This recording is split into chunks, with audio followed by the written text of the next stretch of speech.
Thank you for watching this teaching video from Oak Tree Community Church in South Bend, Indiana. Please subscribe to our channel and check out our other videos. Our mission is to help people come to know Jesus better and love Him more every day. We believe that this will not only help our own spiritual growth, but also help us better influence our communities and world for Christ. For more information about Oak Tree, please visit our website at oaktreechurch.com, where you'll find past message series, online giving options, and more information about our discipleship process we call The Path. We'd love to hear from you in the comments or through our website contact form. Now, please enjoy this message.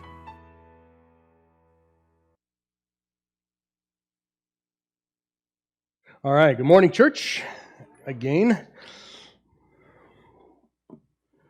we are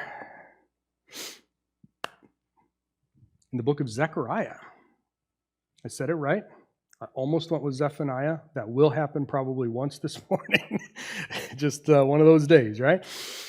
At least for me anyway. We're in the book of Zechariah, and we're working our way pretty close to the end now. We have only a few weeks left. And where we're at, let's just quick review of these last 6 chapters. There are 14 chapters in Zechariah. The first 6 are a series of visions that God gave him that sort of tells the story of Israel's exile and restoration and then punishment on the nations. In chapters 7 and 8, there were really one main message broken down into 4 subsections, sort of reviewed the visions from a different perspective. And then we're in these last 6 chapters now. And chapters 9 through 11 really focus on the first coming of the Messiah. Now, let's just remember that in Zechariah's day, 500 years before Christ, you're never going to see in here first coming, second coming. He didn't know anything about a first coming and a second coming. The Messiah was going to come, and then he was going to go away for a while. And for a while, at this point, in hindsight, we mean like 2,000 years. And then he's going to come back. He didn't know anything of that. The prophets really didn't know that. They saw a continuous timeline. The church is not found. Teaching about the church is not found in here. It's focused on Israel. So they didn't see this gap that we're living in now. So when we talk about first and second coming, we have to remember that that's a hindsight thing. That's something that we see, not something that necessarily the prophets and the Old Testament speakers and the audiences heard. So, but in hindsight, we can look at chapters 9 through 11 and say, okay, there are some things that are going to happen, or I should say that have happened already. Some prophecies about Messiah, about Jesus, or that Jesus fulfilled. And then in chapters 12 through 14, that stuff is still all future. And we're going to come across a phrase, it says that day, on that day, in that day, in that day, in that day, just piles up in chapters 12 through 14 that pushes this future. Okay, so some stuff has happened already, some stuff has not. But as we were in chapter 10 last week, Zechariah chapter 10, there was a lot of, this is what's going to happen, going to happen, going to happen in the future. And we're like, okay, but hold on a second. I thought this was supposed to be about first coming. Well, this is where chapter 11 ties it back together, because as the prophets and as the people are looking forward to finally the Messiah's kingdom, he's going to rule, he's going to reign, everything's going to be great, there's another warning. And chapter 11 wraps up this first set of 3 chapters about Messiah's first coming with a warning that says, yes, these things that I talked about in chapter 10, that Zechariah prophesied in chapter 10 and Philip focused on last week, they will happen, but something has to happen first. And then we can go into chapters 12 through 14 and finish off the detail of what Messiah's kingdom is going to look like, what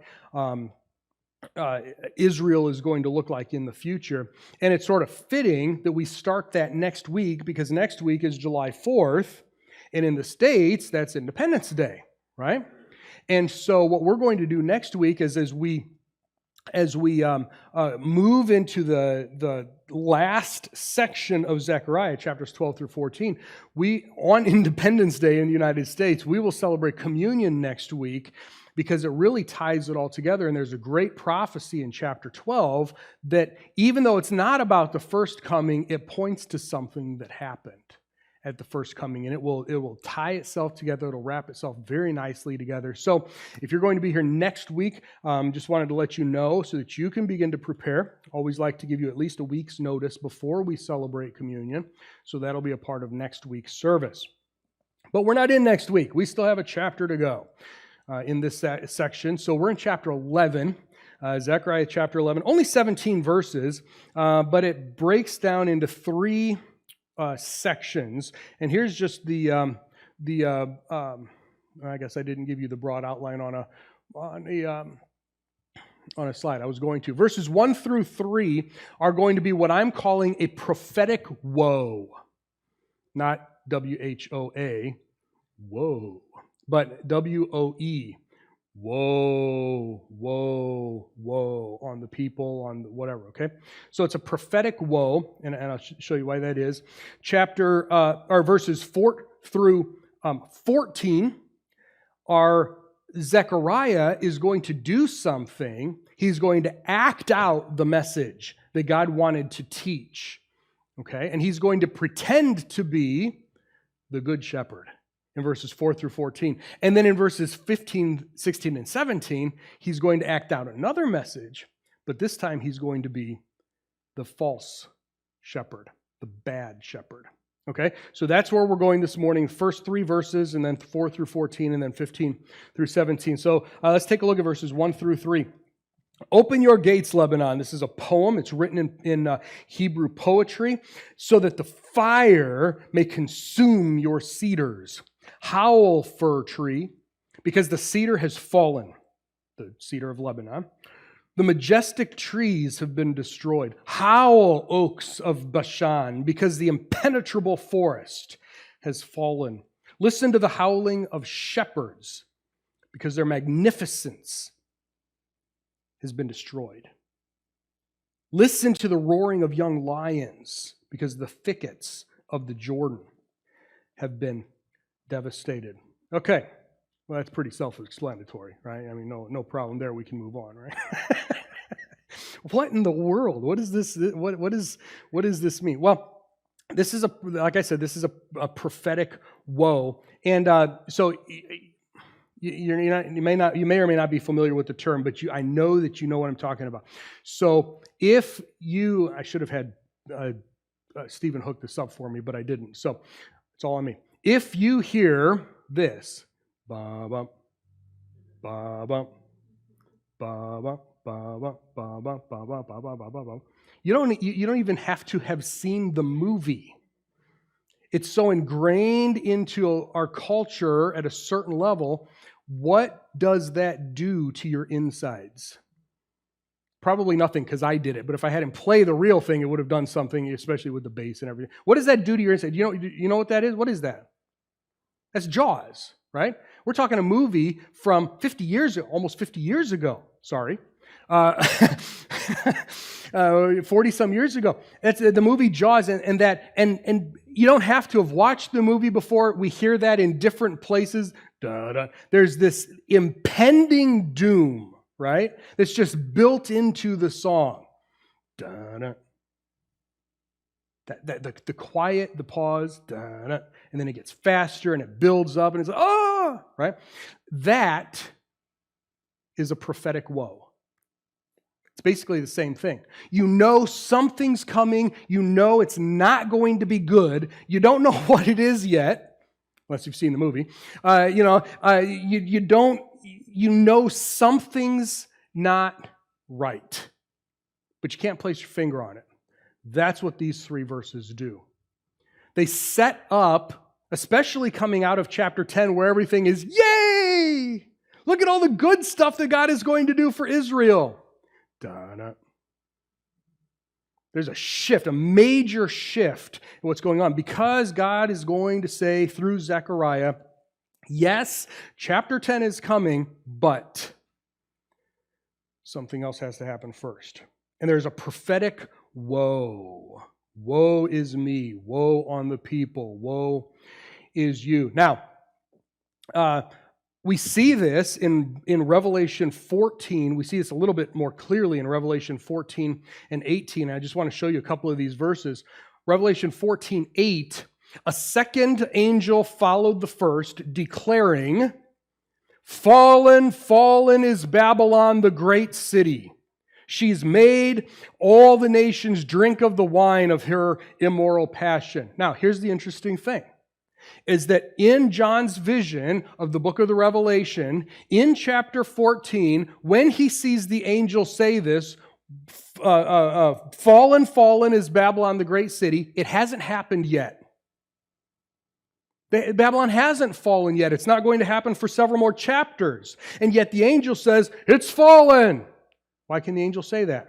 It's a prophetic woe. It is so guaranteed, the certainty is so much there that we can use it in the past tense, but it's impending. It's saying this is going to happen. We see this again in chapter 18 during the fall of Babylon, but again, hasn't happened quite yet. After these things, Revelation chapter 18, verse 1, after these things I saw another angel who possessed great authority coming down out of heaven, and the earth was lit up by his radiance, shouted with a powerful voice. Again, this hasn't happened yet. It is going to happen as a part of this chapter, but it's prophetic. It's impending. Fallen, fallen is Babylon the Great. She's become a lair for demons, a haunt for every unclean spirit, a haunt for every unclean bird, a haunt for every unclean and detested beast. This is going to be in the kingdom. There's going to be a piece of land in modern-day Iraq, in Babylon, that is going to be a demonic haunt. As the whole earth is blooming, as Jesus is king, as the wolf and the lamb are lying down together, and this child is playing at the snake's nest and the whole thing, and everything is beautiful, there is a place on earth that is under God's judgment, even in the kingdom, where the wild animals live, where the demons possibly are contained. For all the nations, verse 3, have fallen from the wine of her immoral passion. Same thing that we saw in chapter 14. And the kings of the earth have committed sexual immorality with her, and the merchants of the earth have gotten rich from the power of her sensual behavior. But it hadn't happened yet, even in John's vision at the beginning of chapter 18. It's a prophetic woe is coming. And that's what we see here in Zechariah 11. There are good things coming for Israel. There is good coming in the kingdom, but something is going to happen first. Lebanon, as we see in verse 1, Zechariah 11:1, open your gates, Lebanon. Lebanon is north of Israel. And because of the way that Israel is situated right on the Mediterranean Sea, with basically nothing but desert to the east of the Jordan River, most countries, nations, armies would not cross the desert to get down to Egypt or to get around Israel or anything.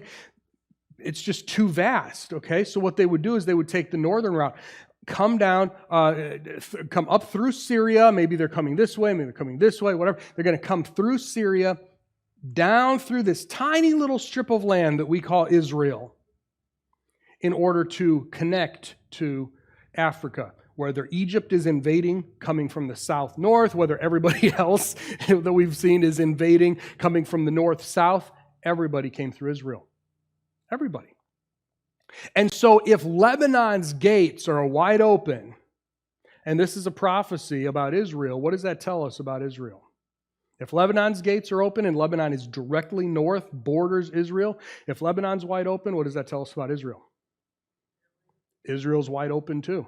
Israel is ripe for being overrun, for being overtaken. And if you look at the imagery of this great poem, open your gates, Lebanon, so that the fire may consume your cedars. If you read the Old Testament, the cedars of Lebanon are famous. You don't see them very much today. You know why? because they've been destroyed, just like Zechariah 11 says they would be. Very few cedars in Lebanon compared to what they were 2,000-3,000 years ago. There were so many, it was such a huge crop of cedar trees in Lebanon back in Solomon's day and David's day, talking 1,000 years BC, 3,000 years ago, that when Solomon built the temple, he just built, and his palace, just built the whole thing out of cedar and then overlaid it with gold. He just had the king of Tyre, who was up in the Lebanese area, just his workers just spent all day chopping down cedar trees, rolling them out to the Mediterranean Sea and floating them down floating them south so that Solomon could use them in the temple and in his palace. It was a huge market. But something happened, and they're not there today anymore. Certainly not like they were back then. The fir tree in verse 2, the majestic trees, the oaks of Bashan. Bashan is where today what we would say sort of modern day Jordan, on the east side of the Jordan River, bordering Israel. And then we've got the thickets of the Jordan along the Jordan Valley in verse 3. It says all this stuff has been devastated. All this stuff has been destroyed. Now it's interesting, in verse 3, we see the howling of the shepherds and the roaring of the young lions. And it's really neat, and Philip brought this out last week, that shepherds, and we'll see this throughout the chapter today, shepherds regularly were the symbol that God used to refer to the leaders of Israel, especially the religious leaders. Okay? It's a very similar concept of why we use the term shepherd and pastor. In fact, the word pastor comes from the Latin as for pasture, right? It's the same idea. Okay? Shepherding was a religious task. So if the shepherds, and we will see this further down, if the shepherds are the religious leaders, who do you think the lions are? What do you think if they might symbolize? Got the religious leaders or the shepherds, the lions, what do you think? Probably the civil leaders, right? The political leaders. Okay? So we have, and this is true throughout prophecy, this is Old Testament, New Testament prophecy, we have both the civil, the political, and the religious that sort of rise and fall together. The United States of America is one of the few countries, at least early on, and some have adopted this moving forward, but one of the few countries, especially early on, where civil and religious have been separated. If you look back through history, the government and the religion were very closely tied together, to the point in many cases that the king of the country, the ruling monarch, was the ruler of the church or the religion as well. And in fact, that is going to be the case in Jesus' kingdom, in the millennium. He's going to be the king of the world, and he's God. So he's going to demand worship. He will be both the civil ruler and the religious ruler at the same time. That is the norm throughout history. What we have today in the United States of America is the exception to the rule. So when we talk about separation of church and state and having to keep this stuff separate, and why can't we keep this stuff separate, and don't tread on me, and all this stuff, that is very, very outside the norm when it comes to human history. Nearly every other civilization, politics and religion are married closely together, if not the same thing. It was also true in Old Testament Israel, right? They had the law, they're supposed to obey the law, and it had both religious and civil things. There were ceremonial things, there were moral things all together that stood and fell together. You don't get to pick and choose. We don't get to say, well, we have to obey some of it, but not all of it. The book of James says if you break one commandment, you're guilty of the whole thing. It stands and falls together. And God was both the religious leader and the one who was to be worshipped and the lawgiver. So it's always been that way. Okay? And so we're going to see the same thing moving forward, but we have the shepherds here, we have the young lions here, and they're howling and they're roaring because destruction is coming, and they actually, we'll see, are going to be the destroyers. Something needed to happen before the restoration of Israel. All right, let's move on. Chapter 11, verses 4 through 14 really is the main section, really the main content of the chapter. Let me just read straight through this, and then we'll just chunk it up a little bit. So, verse 4, the Lord, my God, says this. This is God speaking directly to Zechariah, okay? Shepherd the flock, or pasture the flock, depending on your translation, set aside for slaughter. Those who buy them slaughter them and are not held guilty. Those who sell them and say, blessed be the Lord, for I am rich. Their own shepherds have no compassion for them. Indeed, I will no longer have compassion on the people of the land, says the Lord, but instead I will turn every last person over to his neighbor and his king. They will devastate the land, and I will not deliver it from them. So I began, Zechariah narrating now, I began to shepherd the flock destined for slaughter, the most afflicted of all the flock. I took 2 staves, one called pleasantness, the other called binders, and I tended the flock. Next, I eradicated the 3 shepherds in 1 month, for I ran out of patience with them. That's my life verse right there. I ran out of patience with them. And indeed, they detested me as well. I didn't like them. They didn't like me. I then said, I will not shepherd you. What is to die, let it die. What is to be eradicated, let it be eradicated. As for those who survive, let them eat each other's flesh. This is great material right here. Then I took my staff, pleasantness, I cut it in 2 to annul the covenant that I had made with all the peoples. And so it was annulled that very day. And then the most afflicted of the flock who kept faith with me knew that was the word of the Lord. So you can already see there's some symbolism going on here in acting out this play. Then I said to them, if it seems good to you, this is still Zechariah talking, if it seems good to you, pay me my wages. But if not, forget it. So they weighed out my payment, 30 pieces of silver.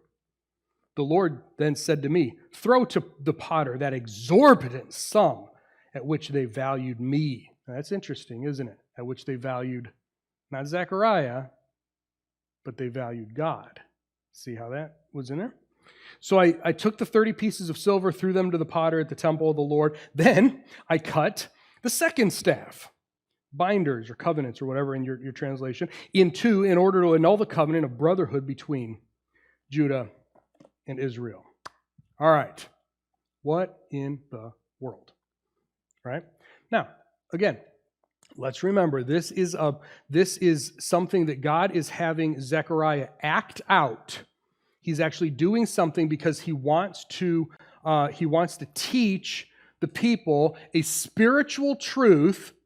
And so what God often had the prophets physically act out these things so that then they could apply it to a spiritual truth. Zechariah did this a couple of times. Jeremiah did this a few times. Ezekiel did this all the time. He was pretty well fed up with it, I think, by the time he was done. Every time he turned around, God's like, all right, here's what I'm going to have you do next. Okay? Sometimes it was hide in your house and dig a hole and come out of your house. It's like, am I like jailbreaking here, right? One time it was lay on your side for a long time, like months. Just lay on your side. God says, okay, now you can get up. Whew, lay on your other side. What? Seriously, this is what God had Ezekiel go through. God told Ezekiel, this is the one that gets me. God told Ezekiel, your wife is going to die. I'm going to take your wife. I'm trying to teach the people something spiritual. Here's how it's going to act out physically. I'm going to kill your wife. I'm going to take your wife. You are not allowed to grieve or mourn in any way. Because I want to teach the people something. If I'm Ezekiel, I'm like, there's no other way to teach them this. There's nobody else. After laying on my side, after doing all this other stuff, you're doing this now too? God says, you're my man. I don't want to be your man all the time. Right? So if you haven't read Ezekiel for a while, it's worth reading through and seeing, especially the first 30 chapters or so, seeing what God has Ezekiel act out and the way he wants to teach truths spiritually. Well, he's having Zechariah do something not nearly as difficult, not nearly as stress-inducing as he had Ezekiel do. He says, I want you to pretend to be a shepherd. In fact, I want you to go ahead and grab some sheep and act this out. And then as you're talking to the people, I want you to be able to teach a truth spiritually. So this is what he did. I want you to be a shepherd. Now, as we read through this, we're like, okay, verse 11 shows us that the sheep are actually people. Look at verse 11 again. So I annulled it that very day, and then the most afflicted of the flock who kept faith with me knew that that was the word of the Lord. Okay? Do sheep know the word of the Lord? No. Most people don't know the word of the Lord, much less sheep, right? But apparently some of these things that he was shepherding, so I think probably what was happening is he had a little group of sheep that was representing the nation of Israel. And so as he's talking to his sheep, the people are overhearing, and he's like, are you getting this? And some of them picked up on the fact that this truly was God speaking through Zechariah. So the sheep are the Jewish people of the time. The shepherds are the rulers of the people. Okay? And we've already seen that the shepherds are the rulers of the people. That's pretty normal, a lot of symbolism. And then Zechariah is going to be, well, he's acting as the shepherd, which in this case, it's really interesting. Again, as we saw in verses 12 and 13, Zechariah got paid the money, and yet God said that's how that amount of money is what they valued as me, right? So Zechariah was standing in for God himself as the good shepherd of the Jewish people, the good shepherd of Israel. And of course, as we move forward, remember we're talking about the first coming, we see this. Where else do we find somebody valued at 30 pieces of silver that was then thrown back into the temple and related to a potter? Jesus, right? Right? The Messiah. And what's interesting, and we'll get to it, but and I mentioned this a couple weeks ago, but 30 pieces of silver, according to Exodus, was the value or the price of a dead slave. Not even a live slave, but into the law, God said if an ox gores a slave, male or female, doesn't matter. Okay, no wage gap there. All right? Male or female, doesn't matter. If an ox gores a slave and kills the slave, then the owner of the ox has to pay the slave owner 30 pieces of silver. That's the price of a dead slave.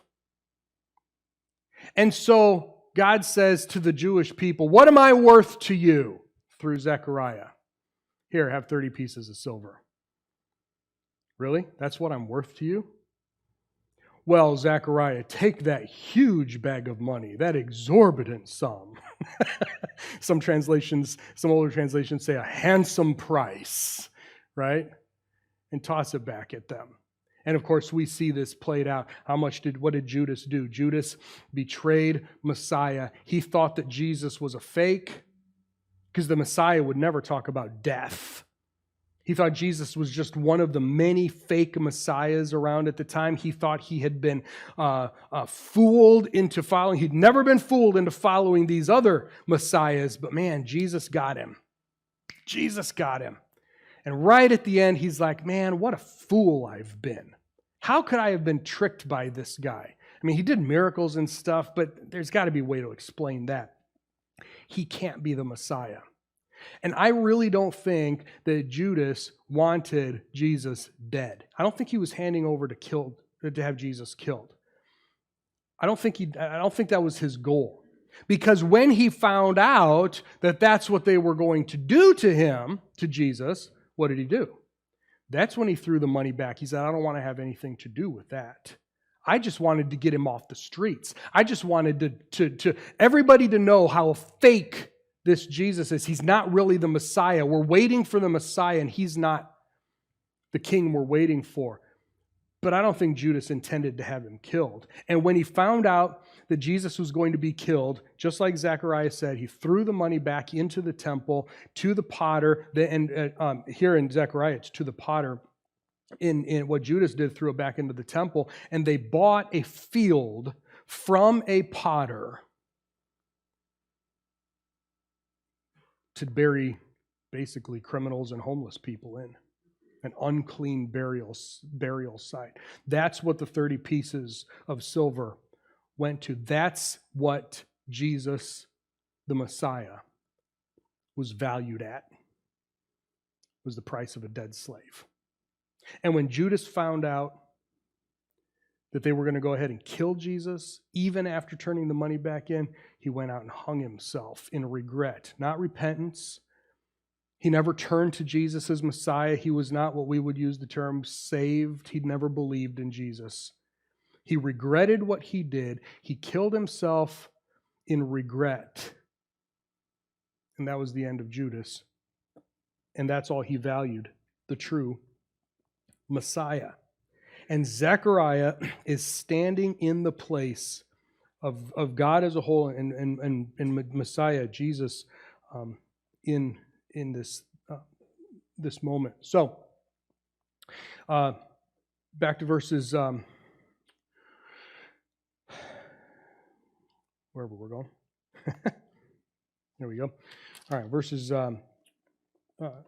4 through 6. So God told Zechariah to become a shepherd, right? And the sheep are going to represent the people of Israel. And look at these things. The flock was set aside for slaughter. Israel was set aside for destruction. And who is doing the destroying? Their own shepherds. Verse 5, those who buy them. We're talking buying and selling the people spiritually. Buy them, slaughter them, if not physically, spiritually. And they're not held guilty. And those who sell them, get this, we're talking about shepherds, especially religious leaders, sell the people out and then say, "Blessed be the Lord, for I am rich." Look at how God has blessed me because I've sold his people out from underneath him. Look at how God has blessed me because I've brought the people to slaughter spiritually. I've led them away from God. But blessed be God because I'm so rich. God has made me rich. No, not at the expense of his people. You've done this and you're going to be judged for it. Their own shepherds have no compassion over them. I want to show you Ezekiel chapter 34. This is the longest, strongest section when it comes to false religious leaders, these false shepherds, and just listen to God's excoriation of the people in Ezekiel 34. The word of the Lord came to me, "Son of man, prophesy against the shepherds of Israel. Prophesy and say to them," to the shepherds, "this is what the sovereign Lord says. Woe," there's our word again, "woe to the shepherds of Israel who have been feeding," what? Not the flock. Not taking care of the flock, been feeding themselves. Should not the shepherds feed the flock? You eat the fat, you clothe yourselves with the wool, you slaughter the choice animals, but you don't feed the sheep. You've not strengthened the weak, healed the sick, bandaged the injured, brought back the strays, or sought the lost, but with force and harshness you have ruled over them. They were scattered because they had no shepherd. They became food for every wild beast. Sounds an awful lot like Matthew chapter 9, where Jesus looked at the crowds with compassion because they were like a sheep without a shepherd. Ezekiel, 500 years before Jesus, the rulers of the people had brought them to exile because they were leading them astray, leading them against God. Now they're in exile. 500 years later, the religious leaders that we see in the Gospels are still leading the people away from God. And Jesus looked across at the crowds with compassion because they're like sheep without a shepherd. "My sheep wandered all over the mountains," verse 6. "On every high hill my sheep were scattered over the entire face of the earth with no one looking or searching for them." Sound familiar? Isn't there a parable that Jesus said that if 99 are safe at home, what is he going to do if one is lost? He's going to go look for it. Right? He's talking about, it's not actually an evangelism thing because he's not talking about saved and unsaved. He's talking about the covenant people, the sheep who are at home. The sheep who wandered away is still one of his. He's already one of his, and he wandered away. And Jesus, the reason that Jesus likes the shepherd motif, the reason that Jesus liked the shepherd concept is because it's so prominent in the Old Testament prophets. And Jesus, even without saying, I am the good shepherd, which we find in John chapter 10, Jesus is constantly setting himself up as the anti-religious leaders of the Old Testament and even of their day. I'm the true shepherd. I'm the one that you've been looking for. Therefore, verse 7, shepherds, hear the word of the Lord. As surely as I live, declares the sovereign Lord, my sheep have become prey and have become food for all the wild beasts. There was no shepherd, and my shepherds did not search for my flock, but they fed themselves and did not feed my sheep. Therefore, you shepherds, hear the word of the Lord. This is what the sovereign Lord says. Look, I am against the shepherds, and I will demand my sheep from their hand. I will no longer let them be shepherds. The shepherds will not feed themselves anymore. I will rescue my sheep from their mouth so that they will no longer be food for them. And the chapter goes on. I'd love to read. You should read it. We don't have time this morning to read it. God is talking about these shepherds because they've destroyed the sheep, because the religious leaders destroyed the people spiritually. God says, listen, this is what you've done. And in Zechariah, he's still saying this. And what's going to happen is, verse 6, Zechariah 11:6, I'm not going to have compassion on the people of the land either. There's going to be a time at which I am going to sort of step back, God says, and just let things happen. We see this after Jesus died, resurrected, ascended. For the next 40 years, Rome was persecuting, especially in the 60s, 64 to 68. Nero was persecuting the Christians and the Jewish people, and by the year AD 70, the General Titus came into Jerusalem, destroyed the temple, and it's done. And God says, I am going to step back and I'm going to let it happen. And then you're going to be scattered. That's what this whole section is about. You're going to be scattered, not the exile. This is AD 70. This is part of the first or after the first coming. So Zechariah in verse 7 said, so I began to do that. I began to shepherd the flock. I took 2 staves. A shepherd would have 2 staves. Do you know that? Psalm 23. Thy rod and thy staff, your rod and your staff, they come from me. So what are they? So there was the staff, the traditional shepherd's crook, right? That's a long shepherd's crook where if somebody gets out of line, you're like, get back here, like on TV, just get them off the stage, right? So to do that with sheep, especially the lambs, is they're like, hey, look at that, It's like, no, come back over here. And that's the shepherd's crook. But then there was also, it was really more of a club, okay? Not for the sheep, but for the enemies. Sometimes maybe you needed to bonk the sheep on the head. Hey, get back over here, right? But it's really for the enemies.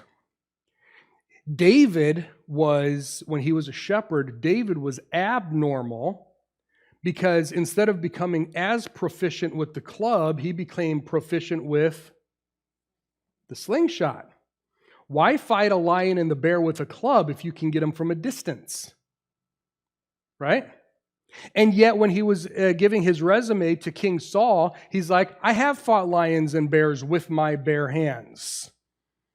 Well, probably had a club with him as he's wrestling with the lions and the bears protecting the flock. And so Zechariah took 2, just like any normal shepherd would have, and he called one pleasantness or grace, depending on your translation, called one binders or covenants or something. And they were going to... He's going to do something with them. Tended the flock, verse 8, he eradicated the 3 shepherds in 1 month. Honestly, I have no idea what this means.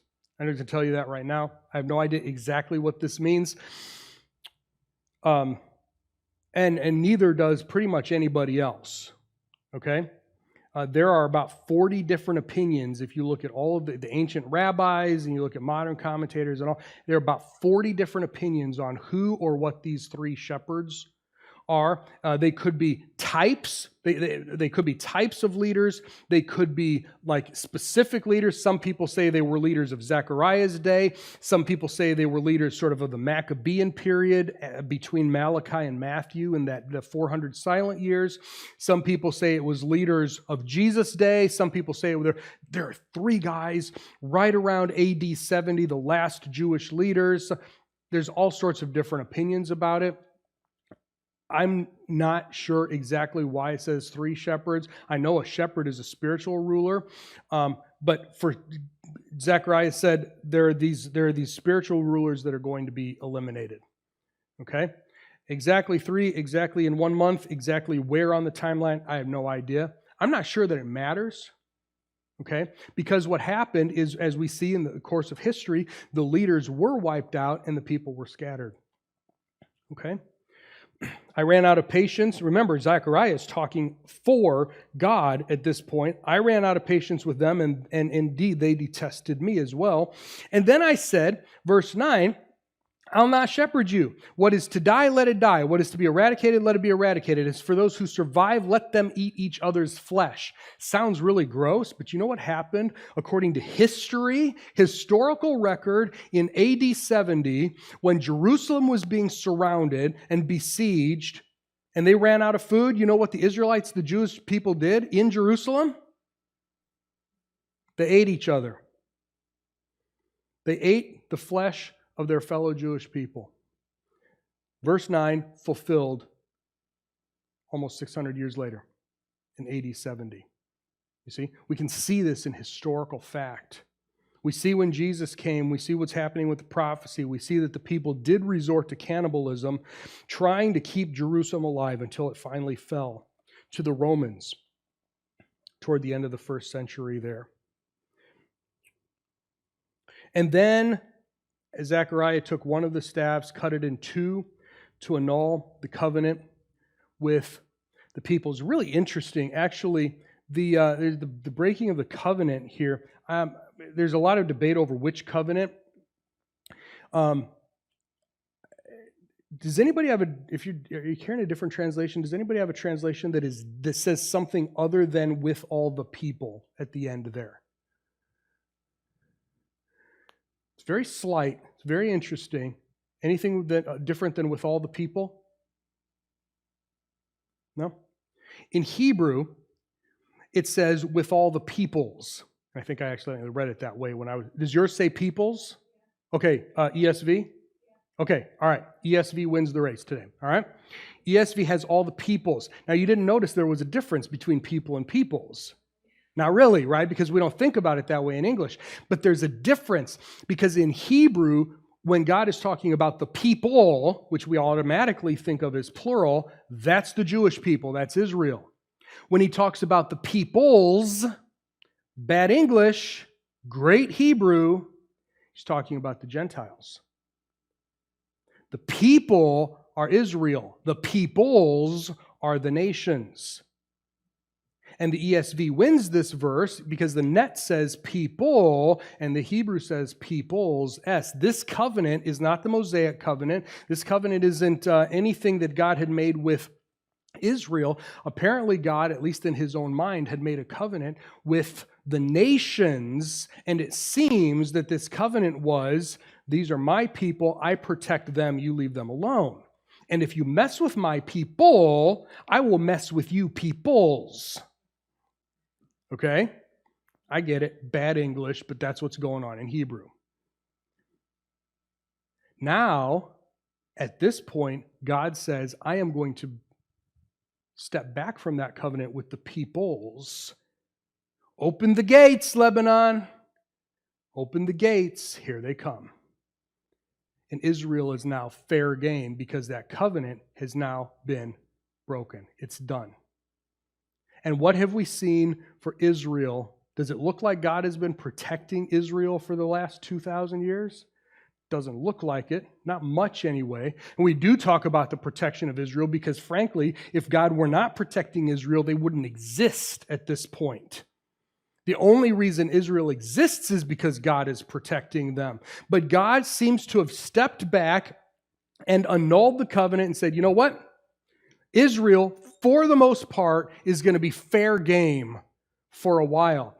And we find in Luke chapter 21 the phrase, the times of the Gentiles, in relation to Israel. This is what Jesus called, we are in the period that Jesus called the times of the Gentiles, when Israel is just stomped over, occupied, the temple areas stomped over. The Gentiles are overrunning Israel. And Luke 21 says that when the times of the Gentiles are over, then Messiah is going to come back, and he's going to judge, and he's going to set up his kingdom. Sound familiar?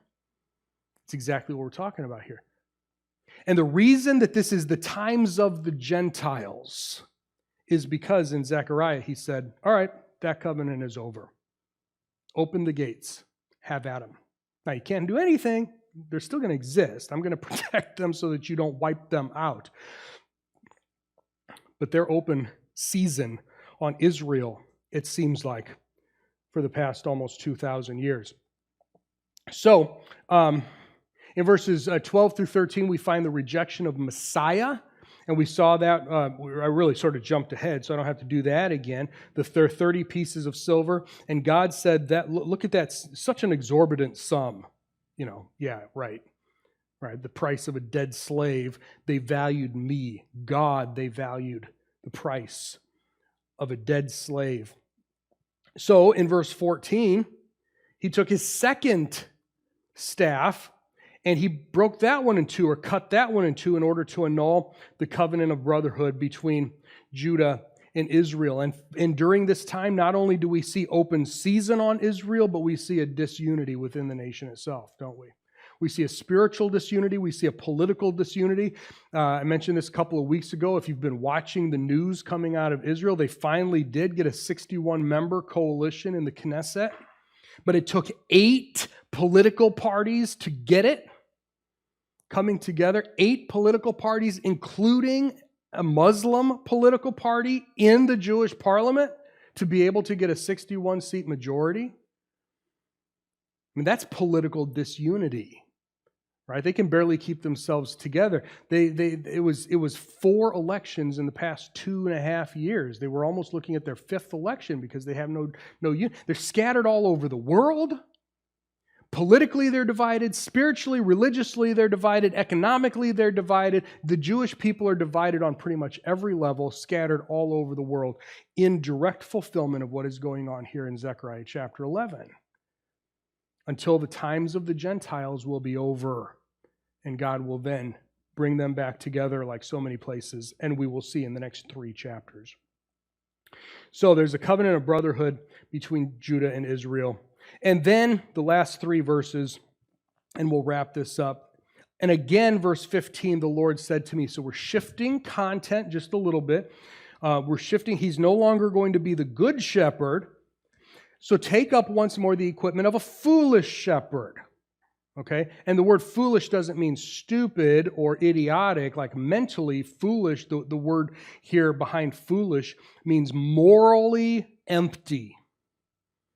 Okay, a morally empty, morally depraved shepherd. Indeed, I, God says, am about to raise up a shepherd in the land who will not take heed to the sheep, headed to slaughter, will not seek the scattered, will not. I thought he was just trying to get rid of all these people. Isn't this exactly the thing that he was railing against in Ezekiel 34? I'm going to raise up somebody who will do that, will not seek the scattered, will not heal the injured. Moreover, he will not nourish the one that is healthy, but will instead eat the meat of the fat sheep. And he's going to be so grotesque and so terrible and horrific that he says there won't be enough meat on the sheep itself. He's going to rip off the hooves to find more meat because he's engorging himself on the nation of Israel. Woe to the worthless, morally depraved shepherd who abandons the flock. There's our word, woe. May a sword fall on his arm, and an arm representative of strength, and his right eye. The eye often represents intellect or understanding or knowledge. May his arm wither away completely. His strength is gone. May his right eye, his understanding, become completely blind. What we see is that at some point in the future, Israel, after they've rejected their true Messiah, in verses 12 and 13, they will accept a false Messiah. And that false Messiah will all but destroy them. You know when that happens? Who's the false Messiah? What's another word for false Messiah? Antichrist. Exactly. It's exactly what it is.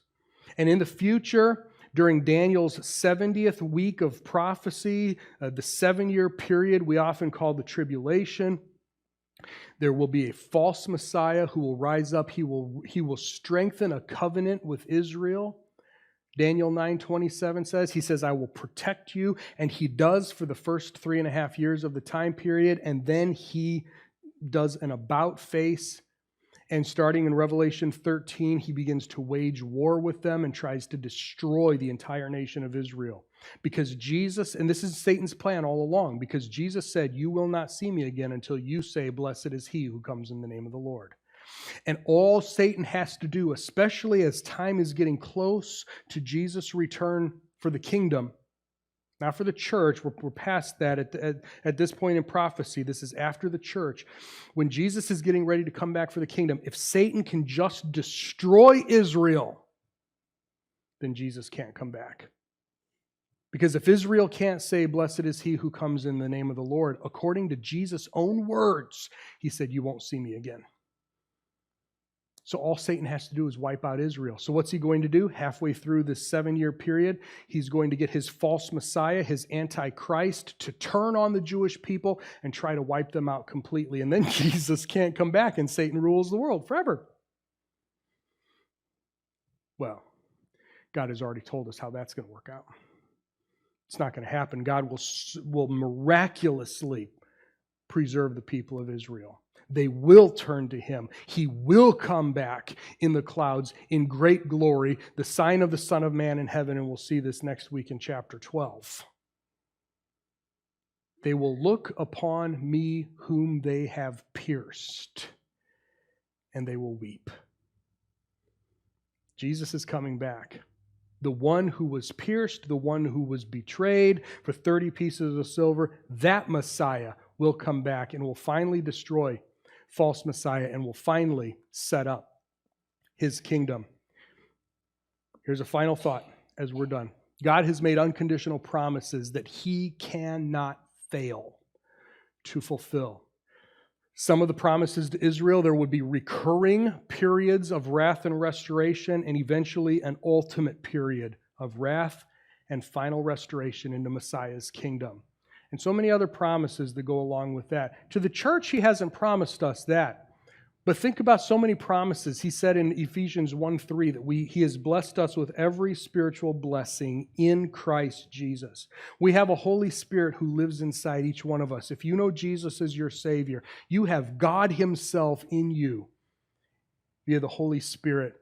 He says he will protect us. Jesus is our rescuer from the wrath to come. 1 Thessalonians chapter 1, verse 10. We don't have to worry about this wrath and restoration that he's promised on Israel because Jesus himself will rescue us from the wrath to come. We call that the rapture of the church. He's promised us eternal rewards in the kingdom and then afterward. And then, of course, other spiritual blessings that are personal.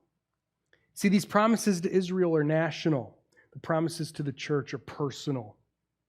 And it's up to each one of us to tap into these things through our relationship with Christ. This is why we talk about discipleship. This is why we talk about the path and knowing him better and loving him more.